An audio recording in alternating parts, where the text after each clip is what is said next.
noite, irmãos, aqueles que estão aqui presentes na casa, os que nos acompanham através do Facebook. O tema que eu trouxe hoje, para a gente explanar aqui, é a felicidade possível. Por que eu escolhi esse tema? Nós estamos vivendo no planeta Terra tempos muito conturbados. A psicosfera terrestre está muito pesada e nós frequentemente temos nos sentido fragilizados, entristecidos, algumas vezes até meio perdidos, tendo que decidir se mudamos, se não mudamos, o que vamos fazer na nossa vida, se é hora de retomarmos um caminho diferente. Isso tudo nos deixa muito angustiados. Em algum momento da nossa vida, fatos como esse ocorrem, às vezes muito frequentes.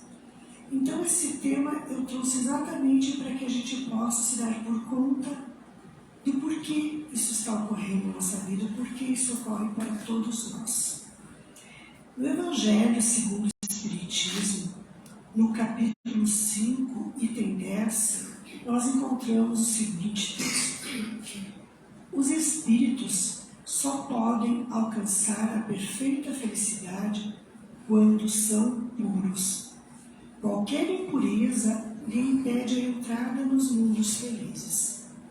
É como se fossem passageiros de um navio atingido pela peste, aos quais a entrada numa cidade é interditada até que eles estejam descontaminados, purificados.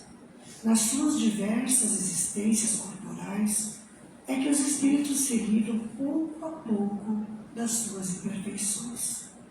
As provas da vida fazem avançar quando são bem suportadas. Como expiações, elas apagam as faltas e purificam. São um remédio que limpam a chaga e curam o doente. E quanto maior é o mal, mais o remédio deve ser eficiente. Aqueles, pois, que sofrem muito, deve dizer que tinha muito a expiar e se alegrar de ser logo curado. Depende dele, da sua resignação, tornar esse sofrimento proveitoso e não perder o seu fruto pelas lamentações. Caso contrário, terá que recomeçar. Então fica muito claro, que a felicidade plena, aquela que a gente almeja, na Terra nós não vamos encontrar. Mas para começarmos a compreender melhor isso, eu vou partir de uma história. Eu gostaria que se imaginassem, nesse momento, numas férias. Saímos em férias e fomos para uma praia. Já está perto do dia de retornarmos das nossas férias. Sentamos na areia, em frente ao mar, e observamos aquela paisagem, as ondas que vêm e que vão, o sol, e começam a vir à nossa mente algumas divagações, alguns pensamentos que vamos ter que retornar em breve, que a nossa vida vai retornar como era antes. E alguns até podem pensar, mas eu poderia continuar aqui, eu poderia até mudar de profissão, fazer algo diferente. Não queria voltar nesse momento. Aí observo ao longe no mar um navio. Ao enxergar o navio, pensamos: puxa vida, se eu pudesse pegar uma carona naquele navio e navegar pelo oceano, quem sabe que feliz eu não seria. Só que mal sabemos que lá naquele navio também tem muitas pessoas. E algumas olham para a praia ao longe, vendo toda aquela felicidade daqueles veranistas, daquelas crianças brincando, pensa, puxa vida, que feliz eu seria se pudesse estar no lugar dessas pessoas, se eu pudesse nesse momento ter direito a essas férias. Mas, no entanto, eu vou ter que, por um longo tempo, permanecer nesse navio. Por que eu parti dessa história? Para a gente ficar claro na nossa mente que a felicidade é algo muito relativo. Que nós sempre olhamos para a vida do outro, achando que a vida do outro é mais fácil que a nossa. Que nós sempre imaginamos, como seria bom se eu tivesse isso, se eu tivesse aquilo, se eu tivesse dinheiro, se eu fosse rico, se meu emprego fosse melhor, se a minha família fosse perfeita. Porque a mídia muitas vezes planta para a gente pessoas perfeitas que não existem. Não nesse planeta que nós vivemos. Aquele que estava no mar, no navio, desejava a vida do que estava na praia. Aquele que estava na praia, desejando a vida daquele que estava no navio. Só que nós não sabemos as dores que cada um carrega dentro de si. E que a felicidade, ela não depende de onde nós estamos, do que nós fazemos, de como nós vivemos. Isso tudo é muito mais complexo. A felicidade, ela só pode ser encontrada dentro do nosso próprio coração, quando nós estamos bem conosco mesmos. Quando a gente sabe que a nossa vida é algo passageiro, que se nós estamos na Terra nesse momento, nós estamos aqui para expiar algo, nós estamos aqui para cumprir com os nossos deveres, com as dívidas que assumimos em relação às leis divinas. E nós precisamos ter a certeza de que tudo na vida é passageiro, que esse momento de dificuldade, de dor, ele um dia vai acabar. E que tudo isso depende apenas de nós. Quem sabe quantos de nós aqui, nesse momento, estão se sentindo infelizes, tristes? Quantos estão precisando achar uma luz no fundo do túnel? Mas, em primeiro lugar, então, nós precisamos lembrar que nós habitamos um plano de provas e expiações. E nós estamos aqui exatamente para buscar a nossa evolução moral. Nós precisamos, nesse momento, então, ter consciência primeiro disso.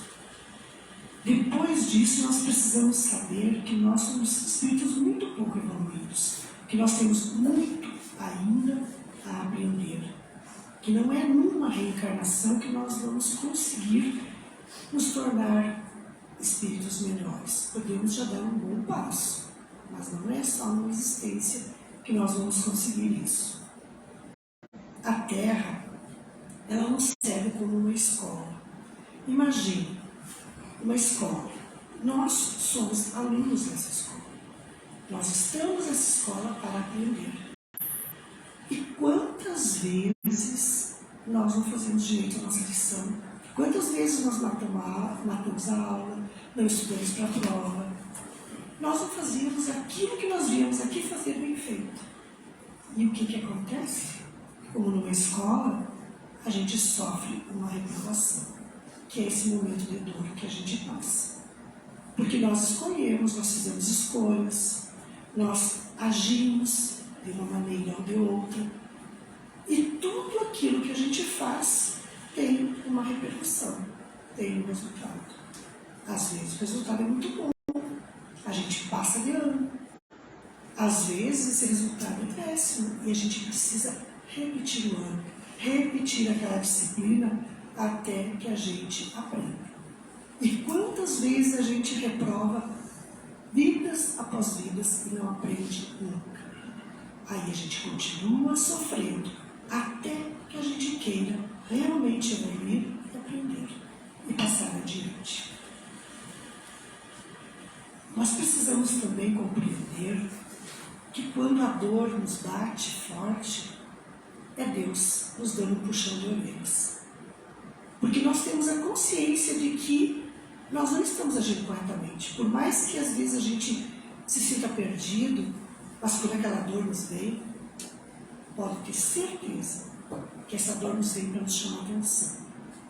Que nós temos que mudar a nossa maneira de agir, a nossa maneira de ser, a nossa postura diante da vida, diante das situações que a gente enfrenta. E como fazer isso? Porque às vezes a gente se acha tão perdido, quem olha de fora acha simples, mas a gente às vezes se acha tão perdido ao ponto de não conseguir nem fazer uma oração. Quantas vezes acontece conosco quando a gente tentar orar e não conseguir? E por que isso acontece? Porque nós precisamos, em primeiro lugar, parar de correr atrás das coisas e pensar que essa existência foi nos dada para coisas maiores, para a nossa evolução. E é a partir de tudo aquilo que nós fazemos aqui que nós vamos construir essa evolução no nosso espírito. Então, o primeiro passo que nós precisamos é parar de nos fazermos de vítimas, de acusar a Deus, as outras pessoas, enfim, a tudo que está à nossa volta, as nossas dores, pelos nossos sofrimentos. Nós não somos vítimas, não. Se nós estamos sofrendo, nós colhemos aquilo que nós plantamos. Pode não ter sido nesta vida, mas em outras vidas pode ter sido nesta vida também. Então nós estamos colhendo aquilo que nós plantamos. E enquanto nós plantarmos vento, nós vamos continuar colhendo tempestade. Infelizmente, é assim que funcionam as leis divinas. Depois de pararmos de nos vitimizar, nós precisamos tentar descobrir dentro de nós aquilo que realmente faz sentido na nossa vida. Porque muitas vezes nós estamos perdidos por falta de sentido na vida.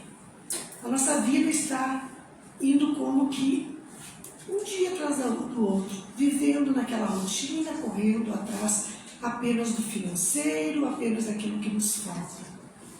E não estamos cuidando do nosso espírito, que é imortal. Queremos cuidar apenas do nosso corpo físico. E ele morre, ele fica aqui. O que vai conosco é o que nós construímos durante a nossa existência, durante a nossa vida.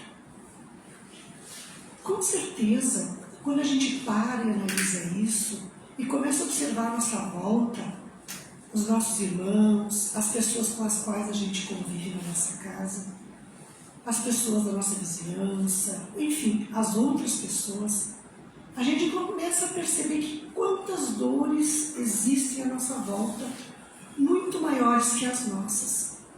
E, no entanto, a gente não se dá por conta disso, porque a gente, como egoístas que somos, pensamos que nós somos o mais importante. Claro que nós temos que estar bem, mas para que a gente fique bem, a gente precisa se encontrar em primeiro lugar. E a partir do auxílio aos outros, do eu me deixar um pouquinho de lado, tentar esquecer um pouquinho esse meu sofrimento e ajudar aqueles que estão à minha volta que precisam, com certeza eu vou encontrar na vida alguns momentos mais felizes, alguns momentos que vão fazer com que a minha vida tenha um sentido maior. E são esses pequenos momentos de felicidade que nós podemos encontrar aqui na Terra. Então não adianta a gente querer buscar momentos eternamente felizes, que aqui nós não iremos encontrar, porque aqui nós estamos exatamente para aprender. Com certeza, se a gente buscar essas mudanças, a gente pode até sair bem machucado de tudo isso, mas são esses machucados, essas dores, que se a gente usar como ensinamento nessa escola que é a vida, vão nos tornar mais fortes, melhores como pessoas, e a gente vai conseguir, então, aos pouquinhos, um passinho de cada vez, realizar a nossa reforma íntima, que é o que Cristo veio nos pedir. Essa nossa mudança interior, que precisa começar aos pouquinhos, não tudo de uma vez. Não adianta, que nós não vamos conseguir. Nessa nossa caminhada evolutiva, então, a gente tem, principalmente nós que somos espíritas, na doutrina espírita esse amparo. E depende apenas de nós buscarmos essa evolução, buscarmos essa nossa melhora do que a literatura espírita nos traz, nos livros básicos da doutrina, no estudo da doutrina. Porque a partir desse conhecimento, nós conseguimos compreender o porquê nós estamos aqui, o porquê nós sofremos, o porquê das nossas dificuldades. E compreender também o que é que nós precisamos fazer para conseguirmos sermos um pouco mais felizes. No livro A Gênese, no capítulo 18, que tem por título Os Tempos São Chegados, no parágrafo 1º, item 19, nós encontramos a seguinte frase: só o progresso moral pode assegurar a felicidade dos homens sobre a terra, pondo um freio às más paixões. Só ele pode fazer reinar entre eles a concórdia, a paz e a fraternidade. Então, mais uma vez, numa obra básica do doutrina, nós encontramos essa orientação. O que é preciso, então? O progresso moral. E a gente só conquista o progresso moral quando a gente tem predisposição, vontade, ânimo em cada um de nós fazer esse progresso em si, não se preocupando com o outro, que o outro não está evoluindo. A gente faz a nossa parte, auxiliando o outro, orientando o outro, mas não podemos obrigar quem está do nosso lado a trilhar o mesmo caminho que nós, se ele não quiser. Podemos orientar, que se os outros se sentirem-se convidados, também farão parte da caminhada. Então, essa é a importância nesse momento. Tendo a certeza que Deus é nosso Pai, é bom, é justo. Deus nos concede sempre oportunidades de recomeçar. Por mais que a gente erre, Deus sempre nos concede essa oportunidade. Cada dia que nasce é uma oportunidade que a gente tem de melhorar e de fazer diferente. Cada existência de um espírito sobre a Terra é uma oportunidade que temos de mudar, de evoluir e de fazer diferente. Então, essa é a reflexão que eu trago nessa noite a todos vocês, que cada um possa refletir dentro de si, das suas dores, dos seus sofrimentos, das suas dificuldades. O que pode fazer para melhorar, para mudar, sabendo também, que podemos recorrer a Deus, aos espíritos de luz, que eles sempre vão nos amparar quando a gente precisar, e a gente demonstrar boa vontade em fazer o caminho novo e melhor. E todos nós somos cheios de dons que podemos colocar à disposição do universo, à disposição dos nossos irmãos e à disposição de Deus, quando a gente faz a nossa caminhada com proveito. E quando chegar o dia da gente sair daqui desse plano terreno, que a gente possa levar muitos frutos positivos daqui, muitos frutos bons, sabendo que dentro do que nós conseguimos, dentro do que nós podíamos, fizemos a nossa melhora, a nossa evolução, o nosso progresso. Então, nesse momento, eu convido a todos a se acomodarem nas cadeiras. Aqueles que estão em suas casas podem colocar uma água para frutificar e levar o seu pensamento a Deus, pedindo o amparo do seu anjo da guarda, pedindo que nesse momento a luz divina desça sobre nós. Visualizemos uma luz lilás, uma luz azul, uma luz branca, a cor que cada um conseguir visualizar, a cor que cada um necessitar receber nesse momento. Essa luz entra pelo topo da cabeça, essa luz percorre todo o corpo, trazendo harmonia, trazendo paz. Que essa luz possa penetrar em nosso coração, trazendo amor, a calma, a paciência. Que ela dissipe de nós o orgulho, a vaidade, o egoísmo. Afaste de nós o ódio, o rancor, os sofrimentos. E que assim o nosso corpo seja preenchido por uma energia revigorante, de cura, por uma energia que nos torna melhores. E assim, elevemos o nosso pensamento ao Pai nesse momento, agradecendo. A gratidão é um dos maiores remédios que podemos ter. Quando aprendemos a agradecer por tudo que temos, seja pelas alegrias ou pelas dores, nós conquistamos para o nosso espírito a paz e a serenidade. Então sejamos gratos por essa oportunidade que Deus nos deu, dessa existência. Que possamos aproveitar essa oportunidade da melhor maneira possível. E assim, Pai, através deste ato de gratidão, pedimos mais uma vez o Teu amparo. Que essa luz que recebemos nesse momento vá conosco para os nossos lares, para os nossos trabalhos, para onde nós formos, e possa ser levada para todos aqueles com os quais convivemos. E assim, nesse momento, se encerra esse passe espiritual, com a certeza de que tudo aquilo que aqui viemos buscar, daqui levaremos. Que Deus nos ampare e nos ilumine. Que assim seja. Uma boa noite a todos. Aqueles